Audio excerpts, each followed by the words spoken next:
زکوٰۃ واجب ہونے کے لیے کون کون سی شرطیں ہیں اچھے انداز سے ذہن نشین کر لیں۔ سب سے پہلے مسلمان ہونا، غیر مسلم پر زکوٰۃ نہیں، بالغ ہونا، نابالغ بچے یا بچی پر زکوٰۃ لازم نہیں، عاقل ہونا یعنی جو عقل مند ہے، عقل رکھتا ہے، سمجھ بوجھ رکھتا ہے تو اس پر زکوٰۃ ہے۔ اس کے بعد آزاد ہونا، غلام پر زکوٰۃ نہیں۔ پانچویں شرط ہے مالک نصاب ہونا، نصاب جو شریعت نے مقرر کیا ہے اس کا مالک ہونا۔ نصاب کتنا مقرر ہے وہ میں آگے بیان کرتا ہوں۔ چھٹی شرط ہے مال پر قبضہ بھی ہو، جو مال ہے اس پر قبضہ بھی ہو۔ قبضے کی صورت کیا ہوگی؟ یا تو خود اپنے پاس قبضہ ہے، اپنے گھر میں موجود ہے، بینک میں موجود ہے، یا پھر آپ کی ایسی جگہ پر آپ کا مال ہے جہاں آپ ہی کا قبضہ شمار ہوتا ہے۔ اچھا جی، ساتویں شرط ہے کہ نصاب قرض اور ادھار سے یہ فارغ ہو، یعنی جو آپ کا نصاب ہے شریعت نے مقرر کیا ہے 52.5 تولہ چاندی یا 7.5 تولہ سونا یا اس کی رقم یا اتنا مال تجارت یا کرنسی نوٹ آپ کے پاس ہیں، تو قرض آپ پر جتنا ہے وہ قرض اس سے الگ کر لیا جائے گا، قرض سے وہ فارغ ہو، اور اسی طرح ادھار جو آپ نے لیا ہے اس ادھار سے بھی وہ فارغ ہو۔ اور آٹھویں شرط یہ ہے کہ نصاب حاجت اصلیہ سے فارغ ہو۔ حاجت اصلیہ یعنی جن چیزوں کی انسان کو ضرورت رہتی ہے زندگی گزارنے کے لیے، اس کی ڈیٹیل بھی عرض کرتا ہوں۔ نویں شرط ہے مال نامی ہونا۔ مال نامی یعنی وہ مال جو بڑھنے والا ہوتا ہے، جیسے سونا ہے، چاندی ہے، کرنسی ہے، مال تجارت ہے، یہ مال نامی کہلاتے ہیں۔ اور 10ویں شرط یہ ہے کہ اسلامی سال سے سال گزرنا، یعنی 1 سال کا گزرنا یہ شرط ہے۔ اب ان شرائط کی مزید آگے تفصیل بھی ہے۔ ایک تو یہ ہے کہ جب کہا گیا کہ بالغ ہونا، بالغ ہونے کا مطلب یہ ہے کہ لڑکا یا لڑکی، عام طور پر لڑکا بالغ ہوتا ہے 12 سال سے 15 سال کے درمیان، لڑکی بالغ ہوتی ہے 9 سال سے 15 سال کے درمیان۔ اور اگر 15 سال سے پہلے ان میں بالغ ہونے کی کوئی علامت نہ پائی جائے تو پھر جیسے ہی اسلامی سال کے اعتبار سے ان کے 15 سال پورے ہوں گے تو یہ بالغ شمار کیے جائیں گے۔ علامت کیا ہے بالغ ہونے کی؟ لڑکی کی علامت یہ ہے کہ جیسے اگر اس کی شادی ہوتی ہے وہ حاملہ ہو جائے، پریگننٹ ہو جائے، مینسز آنا اس کو شروع ہو جائیں۔ لڑکے کی علامت کیا ہے کہ اس کو احتلام ہونا شروع ہو جائے۔ تو یہ بالغ ہونے کی بنیادی علامتیں ہیں۔ اچھا جی، اس کے بعد مال زکوٰۃ۔ مال زکوٰۃ کون سے ہیں کہ جن کے موجودگی میں زکوٰۃ آپ پر لازم ہوتی ہے؟ ایک تو ہے سونا، گولڈ، کرنسی، پرائز بانڈ، وہ بھی کرنسی میں آ جائیں گے، اسی طرح چاندی، اور پھر مال تجارت۔ مال تجارت کون سا مال ہوتا ہے؟ یہ وہ مال ہوتا ہے کہ جس کو آپ خریدتے ہوئے ہی بیچنے کی نیت کر لیتے ہیں۔ جیسے آپ گھر خریدتے ہیں اور آپ کی نیت یہ ہے کہ گھر خرید کر آگے سیل کروں گا۔ آپ کوئی سامان خریدتے ہیں تو نیت ہوتی ہے کہ میں اس سامان کو آگے بیچوں گا۔ جیسے نارمل دکان میں، شاپس وغیرہ میں چیزیں خریدی جاتی ہیں، آپ ہول سیل پر خریدتے ہیں، ریٹیل میں پھر آگے وہ چیزیں بیچتے ہیں، تو یہ مال تجارت کہلاتا ہے۔ اچھا جی، سونا کتنا پاس ہونا ضروری ہے، اور سونے کے بارے میں کچھ اہم پوائنٹ وہ ذہن نشین رکھ لیجئے۔ سونا اور چاندی دونوں، چاہے یہ دونوں چیزیں خام ڈلی کی صورت میں ہو، بسکٹ کی صورت میں ہو، یا نارمل جیسے ٹکڑے ہوتے ہیں سونے کے یا چاندی کے اس طرح ہو، یا زیورات کی صورت میں ہو، یا سونے چاندی کے برتن ہوں۔ اچھا، اسی طرح یہ برتن استعمال میں ہوں یا برتن استعمال کے نہ ہوں، ویسے ہی برتن سجاوٹ کے لیے رکھے ہوں۔ سونا خالص ہو، سونا چاندی، یا ملاوٹ والا ہو، ان سب صورتوں میں ان پر زکوٰۃ لازم ہوگی۔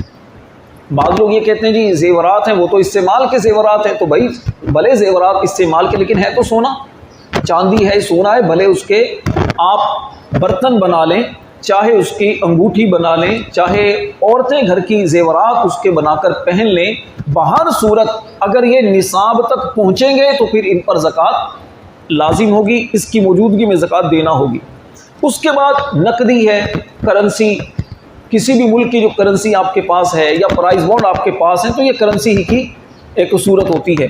کرنسی چاہے ملکی ہو یا غیر ملکی، آپ کی کرنسی بینک میں ہو یا آپ کے پاس کرنسی کی شکل میں ہو یا پرائز بانڈ کی صورت میں ہو، سرمایہ کاری میں آپ نے کرنسی اپنی لگا رکھی ہو، پیسہ آپ نے شیئرز میں لگایا ہوا ہو، یا کسی کو امانتاً آپ نے پیسہ دیا ہو یا قرض کے طور پر آپ نے کسی کو پیسہ دیا ہو، امانت کے طور پر کسی اور کے پاس پیسہ آپ نے رکھوایا ہو یا آپ نے قرض کے طور پر دیا ہو، ان سب صورتوں میں یہ مال زکوٰۃ ہے۔ اگر یہ دیگر شرائط پائے جانے کے ساتھ ساتھ یہ نصاب تک پہنچے گا تو پھر ان پر زکوٰۃ لازم ہوگی۔ اچھا جی، مال تجارت چوتھا جو ہے وہ ہے مال تجارت۔ مال تجارت کا مطلب یہ ہے کہ جو بھی چیز بیچنے کی نیت سے آپ نے خریدی ہے تو وہ مال تجارت کہلاتا ہے۔ اسی طرح مال تجارت کے بدلے میں جو چیز خریدی جائے وہ بھی مال تجارت ہے۔ مال تجارت مثال کے طور پر آپ کے پاس دکان میں کچھ ایسی چیزیں ہیں جس کو آپ بیچتے ہیں، اب ان چیزوں کو دے کر ان چیزوں کے بدلے میں مزید کچھ آپ نے چیزیں خریدی تو وہ بھی مال تجارت کہلائیں گی۔ ایسا نہیں کہ صرف یہی مال تجارت، آپ کہیں گے جناب یہ پہلی والی چیزیں تو میں نے بیچنے کی نیت سے خریدی تھی، تو جناب یہی چیز کے بدلے دوسری چیز جب آپ خریدیں گے تو وہ بھی مال تجارت کہلائے گا۔ لیکن اس میں ایک شرط یہ ہے کہ جب سے آپ نے وہ چیز خریدی ہے اس وقت سے لے کر اب تک اس چیز میں آپ کی نیت تبدیل نہ ہوئی ہو۔ اگر آپ کی نیت تبدیل ہو جاتی ہے، مثال کے طور پر آپ نے گھر خریدا ہے، دکان خریدی ہے یا گاڑی خریدی ہے کہ میں آگے اس کو سیل کروں گا، اب تو اس پر زکوٰۃ ہے، اب بعد میں آپ کی نیت تبدیل ہو جاتی ہے، آپ کہتے ہیں نہیں یار گھر کے اندر میں خود رہوں گا، ٹھیک ہے، تو آپ کی نیت تبدیل ہو گئی، خود رہنے کی نیت بن گئی، تو اب یہ گھر پر زکوٰۃ نہیں ہوگی۔ اہم نقطہ ہے، ذہن میں بٹھا لیں کہ جس چیز کو خریدتے ہوئے بیچنے کی نیت ہوتی ہے وہ مال تجارت اور اس پر زکوٰۃ ہوگی، اور جس چیز کو خریدتے ہوئے بیچنے کی نیت نہیں، نمبر ایک، یا پھر خریدتے ہوئے بیچنے کی نیت تھی لیکن بعد میں آپ کی نیت تبدیل ہو جاتی ہے تو ایسی صورت میں بھی اس چیز پر زکوٰۃ اب نہیں ہوگی۔ اچھا جی، وہ مال جن پر شریعت مطہرہ نے زکوٰۃ واجب نہیں فرمائی، ایسے مال کہ جو پاس اگر ہمارے موجود ہوں، کچھ سامان ہو، مال ہو، تو شریعت کی طرف سے ہم پر زکوٰۃ لازم نہیں۔ یہ دو طرح کے مال ہیں، ایک تو یہ ہے حاجت اصلیہ والا مال اور دوسرا ہے مال غیر نامی۔ حاجت اصلیہ والا مال، اس کا مطلب یہ ہے کہ وہ چیزیں جس کی عام طور پر انسان کو ضرورت ہوتی ہے اور ان کے بغیر گزر اوقات میں شدید تنگی کا سامنا ہوتا ہے یا دشواری محسوس ہوتی ہے، ایسی چیزیں حاجت اصلیہ میں داخل ہوتی ہیں۔ مثال کے طور پر آپ جس گھر میں رہتے ہیں اس گھر میں آپ کو ضروری جو ساز و سامان ہے، برتن ہیں، آپ کے اسی طرح لباس، پہننے کا لباس ہوتا ہے، آپ کے گھر کے اندر کی جو چیزیں، مثال کے طور پر رہنے کا مکان ہے، آپ کی سواری ہے، گاڑی ہے، ضرورت کی کتابیں ہیں، سردی گرمی میں پہننے کے کپڑے آپ کے ہیں، کھانے پینے کی ضروری جو چیزیں ہوتی ہیں، اسی طرح آپ جو کام کرتے ہیں اس کام کے پیشے کے اعتبار سے آپ کے جو آلات ہوتے ہیں، ٹھیک ہے، جو کام کی مشینیں آپ کی ہوتی ہیں، اسی طرح جو دکان آپ کی ہے اس دکان کے اندر جو مشینیں آپ نے رکھی ہیں کام کرنے کے لیے، تو یہ حاجت اصلیہ میں آ جاتی ہیں چیزیں۔ حاجت اصلیہ میں فی الحال خرچ کرنے کے لیے یا قرض یا مکان یا دکان کا فی الحال کرایہ ادا کرنے کے لیے جو کرنسی وغیرہ رکھی ہوتی ہے، یعنی کچھ آپ پیسے رکھ لیتے ہیں کہ جیسے رینٹ پر آپ رہتے ہیں کسی گھر میں تو آپ کچھ پیسے رکھتے ہیں کہ جناب یہ پیسے مہینے کے اختتام پر میں کرائے کے طور پر ادا کروں گا، یا آپ نے کوئی مشین کرائے پر لی ہے تو آپ نے کہا چلیں اس کا اتنا کرایہ مجھے دینا ہے، اس کا کرایہ آپ رکھ لیتے ہیں، یا کوئی قرض کے طور پر، امانت کے طور پر کوئی آپ چیز لے لیتے ہیں، تو ان چیزوں، یہ جو چیزیں ہیں یا مال ہے تو یہ مال تجارت میں شامل نہیں، اور اسی طرح یہ مال حاجت اصلیہ میں یہ چیزیں داخل ہو جاتی ہیں تو ان کی موجودگی میں آپ پر زکوٰۃ لازم نہیں ہے۔ اچھا جی، وہ مال کہ جس کی موجودگی میں زکوٰۃ لازم نہیں، ایک تو حاجت اصلیہ والا مال سامان، دوسرا مال غیر نامی۔ مال نامی آپ کو بتایا تھا سونا، چاندی، کرنسی، پرائز بانڈ وغیرہ، ٹھیک ہے. یہ آ جاتے ہیں مال تجارت کے اندر. مال انہی کو مال نامی بھی کہا جاتا ہے. اور مال غیر نامی جیسے مکان ہے، دکان ہے، خالی پلاٹ ہے، فارم ہاؤس ہے. دکان اگر آپ نے بیچنے کے لیے سے نہیں خریدی تو، فرنیچر ہے، فیکٹری کی زمین اور ساز و سامان ہے، فیکٹری کی مشینیں ہیں، گودام ہے.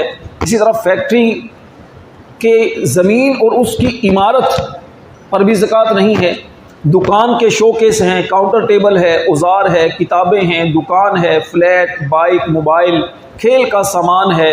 اسی طرح گھر یا دکان میں اے سی اگر آپ کے لگا ہے تو اس پر بھی زکوٰۃ نہیں ہوتی. لیپ ٹاپ ہے، سی سی ٹی وی آپ نے انتظام کیا ہے کیمروں کا، اس پر بھی نہیں. فریج ہے، ضرورت سے زیادہ کپڑے ہیں، کرائے پر دیا ہوا مکان ہے تو وہ مکان آپ نے بیچنے کے لیے سے نہیں نارمل خریدا ہے، ٹھیک آگے رینٹ پر چلاؤں گا تو اس کے کرائے پر تو زکوٰۃ ہے لیکن اس مکان پر زکوٰۃ نہیں ہے.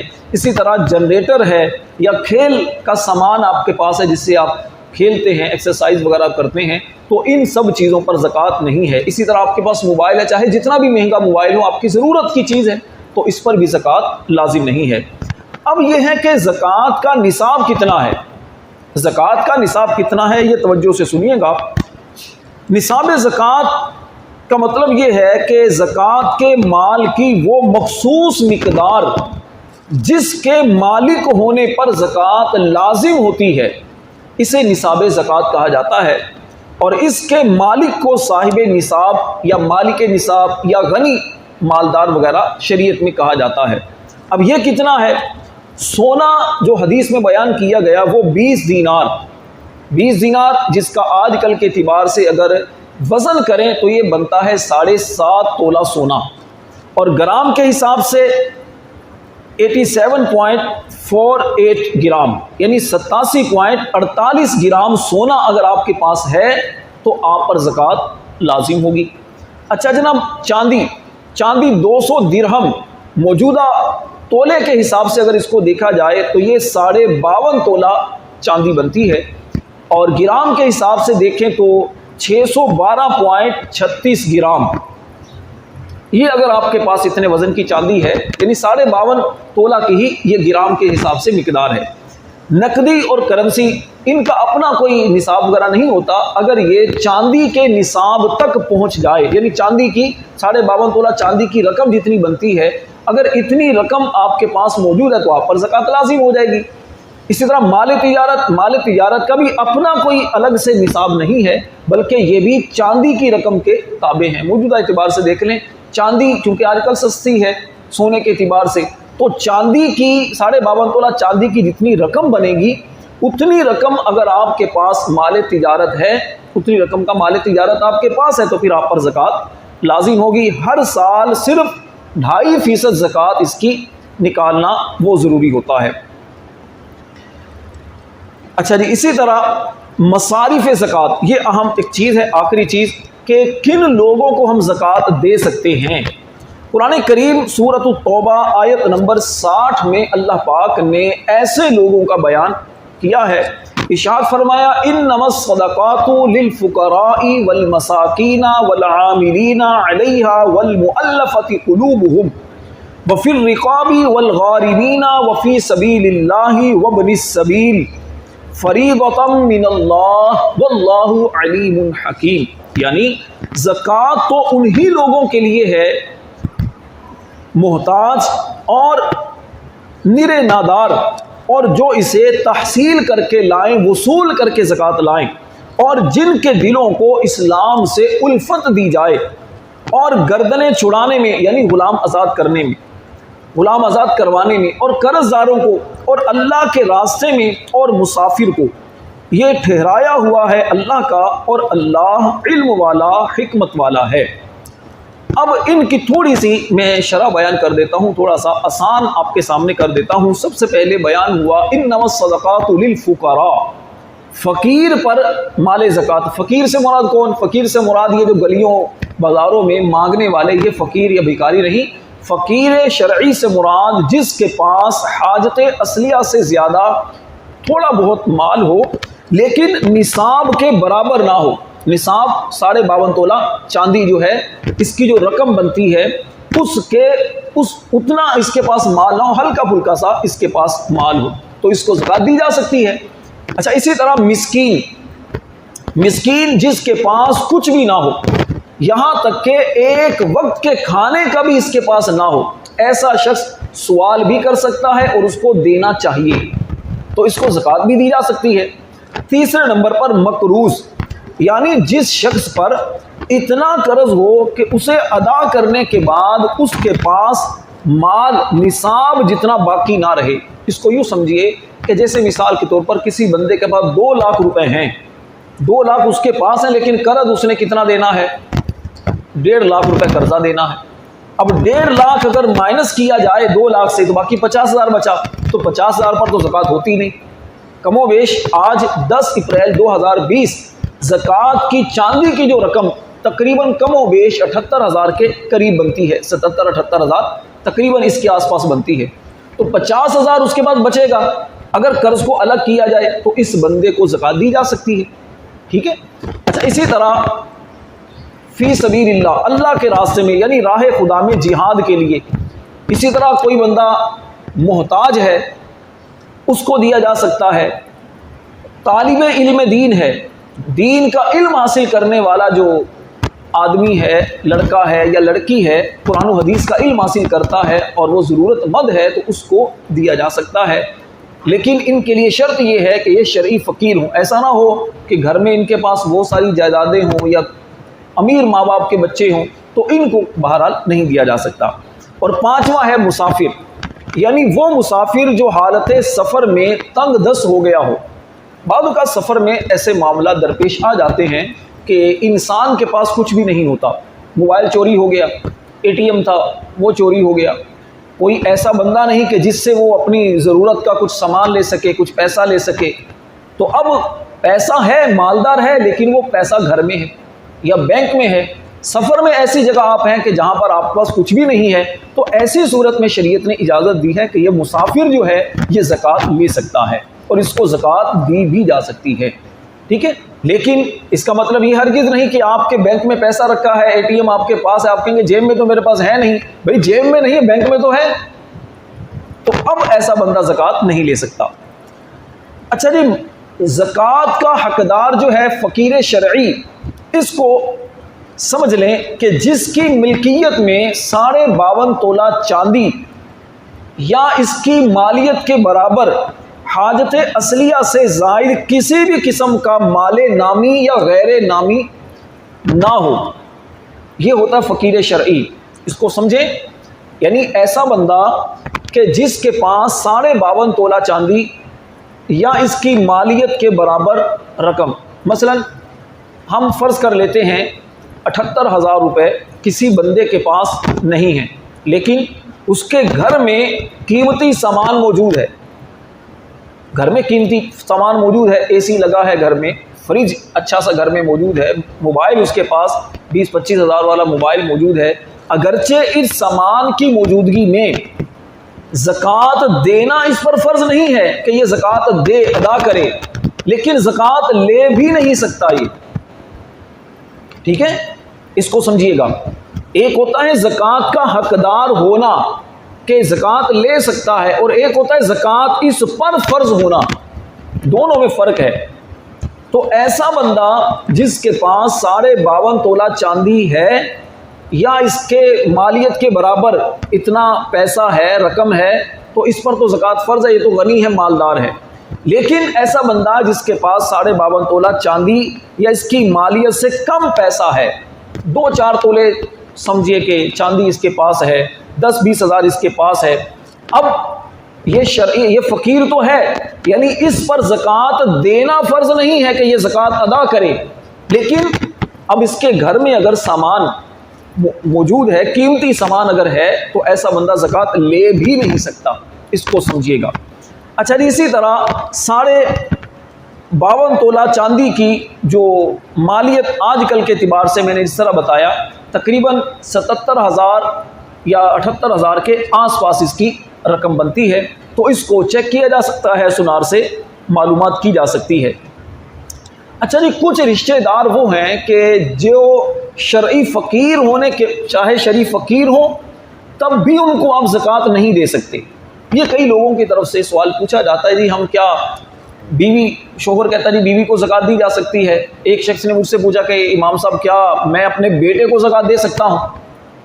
کتنے لوگ ایسے پوچھتے ہیں، کسی نے کہا جی میں اپنے بیوی سے زکوٰۃ لے سکتا ہوں، یعنی شوہر پوچھتا ہے کیا بیوی سے زکوٰۃ لے سکتا ہوں؟ بیوی میری مالدار ہے، میں شریف فقیر ہوں۔ تو میں نے کہا اللہ کے بندے رہتے تو اکٹھے ہو، باپ بیٹا دونوں آئے میرے پاس، اور باپ پوچھا امام صاحب کیا میں اپنے بیٹے کو زکوٰۃ دے سکتا ہوں؟ تو میں نے کہا اللہ کے بندے بیٹے کو زکوٰۃ ہی دینی ہے، صاف پیسہ دے دو۔ تو اس طرح کون کون سے ایسے رشتہ دار ہیں، یہ توجہ سے سنیے۔ دیکھیے، ایک تو ہاشمی سے مراد سادات، نبی پاک علیہ السلام کی آل، ان کو زکوٰۃ نہیں دی جا سکتی کیونکہ زکوٰۃ یہ مال کا میل ہوتا ہے، اور سادات کرام یہ پاکیزہ لوگ ہوتے ہیں، تو ان کو میل نہیں دی جائے گی، ان کو صاف ستھرا خدمت میں پیش کیا جائے گا، اگر یہ گفٹ کے طور پر قبول کریں ہمارے لیے سعادت ہے۔ دوسرے نمبر پر غیر مسلم کو زکوٰۃ نہیں دی جا سکتی، مسلمان کو ہی زکوٰۃ دی جا سکتی ہے۔ کل ہی کسی نے مجھ سے پوچھا تھا کہ جی زکوٰۃ کا جو راشن ہے کیا ہم کسی غیر مسلم کو ہیلپ کے طور پر دے سکتے ہیں؟ تو میں نے ان سے بھی یہی عرض کیا تھا کہ زکوٰۃ کا آپ پیسہ نہیں دے سکتے، ہاں ویسے ہیلپ کرنا چاہیں تو ویسے آپ پیسوں سے ہیلپ کریں، مدد کریں، اور کرنی بھی چاہیے انسانیت کے طور پر، اس میں کوئی مذائقہ نہیں۔ شوہر کو زکوٰۃ بیوی نہیں دے سکتی، بیوی کو شوہر زکوٰۃ نہیں دے سکتا۔ اسی طرح جو بندہ غنی ہے، مالک نصاب ہے، تو اس کی نابالغ اولاد کا مطلب 8-10 سال 12 سال عمر ہے، بالغ نہیں ہے اولاد، تو اس نابالغ اولاد کو بھی زکوٰۃ نہیں دی جا سکتی، کیونکہ بچے جب تک نابالغ ہوتے ہیں تو یہ ماں باپ کے تابع ہوتے ہیں، تو باپ اگر مالدار ہے تو بچے بھی مالدار ہی شمار ہوں گے، اگرچہ ان بچوں پر زکوٰۃ لازم نہیں ہے لیکن ان بچوں کو زکوٰۃ دی بھی نہیں جا سکتی۔ اسی طرح باپ بیٹے کو زکوٰۃ نہیں دے سکتا، بیٹا باپ کو زکوٰۃ نہیں دے سکتا، بیٹا یا بیٹی سبھی اس میں شامل ہو جاتے ہیں۔ اسی طرح دادا اپنے پوتے کو زکوٰۃ نہیں دے سکتا، پوتا دادے کو زکوٰۃ نہیں دے سکتا۔ اسی طرح دادی پوتی کو، دادی کو پوتی کو، نواسا نواسی، نانا نانی اور ماں، یہ ان میں سے کوئی بھی زکوٰۃ کا حقدار نہیں ہے، آپ اس کو زکوٰۃ نہیں دے سکتے، بلکہ اگر آپ ان کی خدمت کرنا چاہیں تو صاف پیسوں سے ان کی خدمت کریں، اور کرنی چاہیے، لازم ہے، ضروری ہے۔ اگر یہ حقدار ہیں تو زکوٰۃ کا زیادہ ثواب اپنے قریبی رشتہ داروں کو دینے میں ہے۔ اچھا جی، جن کو زکوٰۃ دینا جائز ہے، جن رشتہ داروں کو زکوٰۃ دینا جائز ہے، افضل ہے، زیادہ ثواب ہے، لیکن اس میں شرط وہ ہے کہ یا غنی نہ ہو، مالدار نہ ہو، اور دوسرے نمبر پر سادات میں سے، سیدوں میں سے نہ ہو۔ وہ کون ہے؟ آپ اپنے بھائی کو زکوٰۃ دے سکتے ہیں، بہن کو زکوٰۃ دے سکتے ہیں، پھوپھا کو، پھوپھی کو زکوٰۃ دے سکتے ہیں، چچا چچی کو زکوٰۃ دے سکتے ہیں، خالو خالہ کو زکوٰۃ دے سکتے ہیں، بھانجا بھانجی کو زکوٰۃ دی جا سکتی ہے، بھتیجا اور بھتیجی کو بھی زکوٰۃ دی جا سکتی ہے۔ اسی طرح جیٹھ جیٹھانی، ان کو زکوٰۃ دی جا سکتی ہے، یعنی اگر عورت اپنے جیٹھ کو یا اپنی جیٹھانی کو زکوٰۃ دینا چاہے۔ اسی طرح آپ اپنے ماموں کو، ممانی کو زکوٰۃ دے سکتے ہیں۔ اسی طرح داماد اپنی ساس اور سسر کو زکوٰۃ دے سکتا ہے۔ اسی طرح یعنی نند، عورت جو ہے اپنی نند کو زکوٰۃ دے سکتی ہے، بھاوج کو زکوٰۃ دے سکتی ہے۔ اسی طرح جو سسر ہے یا ساس ہے وہ اپنی بہو کو زکوٰۃ دے سکتے ہیں، بیٹے کو نہیں دے سکتے لیکن بہو کو زکوٰۃ دے سکتے ہیں۔ اسی طرح ساس سسر اپنے داماد کو زکوٰۃ دے سکتے ہیں۔ اسی طرح سوتیلا باپ ہے، سوتیلی ماں ہے، تو ان کو بھی زکوٰۃ دی جا سکتی ہے۔ اسی طرح دیور کو زکوٰۃ دی جا سکتی ہے، دیورانی کو زکوٰۃ دی جا سکتی ہے، بھابھی کو زکوٰۃ دی جا سکتی ہے۔ اسی طرح غنی عورت کی نابالغ اولاد، یعنی عورت مالدار ہے، بعض اوقات عورت کی شادی کسی مالدار بندے سے ہو گئی تو عورت بھی مالدار ہو گئی، لیکن اس عورت کے جو بچے وہ نابالغ ہیں، وہ بچے کسی اور جگہ ہیں مثال کے طور پر، تو ان نابالغ بچوں کو زکوٰۃ دی جا سکتی ہے، کیونکہ اگر باپ مالدار ہیں، بچے نابالغ ہیں، تو باپ کی وجہ سے نابالغ بچوں کو زکوٰۃ نہیں دی جا سکتی، لیکن ماں مالدار ہے، بچے اس کے نابالغ ہیں، تو ان بچوں کو زکوٰۃ دی جا سکتی ہے۔ اسی طرح غنی کی بالغ اولاد، باپ مالدار ہے، بعض اوقات باپ بڑے مالدار ہوتے ہیں، بچوں کو الگ کر دیتے ہیں، جھگڑے ہو جاتے ہیں، یا ویسے ماں باپ اپنے بچوں کو الگ کر دیتے ہیں، تو ایسے اور بچے بالغ ہیں، ان کے پاس کچھ بھی نہیں، شریف فقیر ہیں، زکوٰۃ کی حقدار ہیں، تو ان کو زکوٰۃ دی جا سکتی ہے۔ زکوٰۃ کے لیے سب سے پہلے جناب ایک اہم بات وہ یہ یاد رکھ لیں، سب سے پہلے زکوٰۃ واجب ہونے کی اسلامی تاریخ کا تعین کر لیں۔ یہ ایک بڑا سوال پوچھا جاتا ہے جناب ہمیں کیسے پتہ چلے گا کہ ہم زکوٰۃ نکالیں؟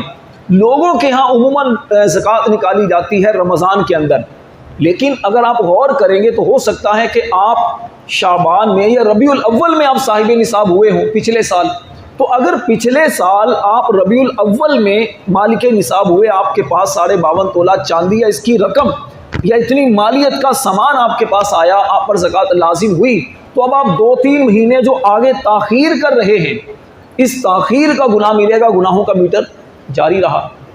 تو رمضان کا اس میں انتظار نہ کریں، اس میں اب یہ دیکھیں کہ مجھ پر زکوٰۃ کب لازم ہوئی، تاریخ نوٹ کر لیں، اپنے پاس نوٹ کریں، اور اس کے بعد پھر ہر سال جیسی وہ تاریخ آئے تو اس سے پہلے زکوٰۃ ادا کریں۔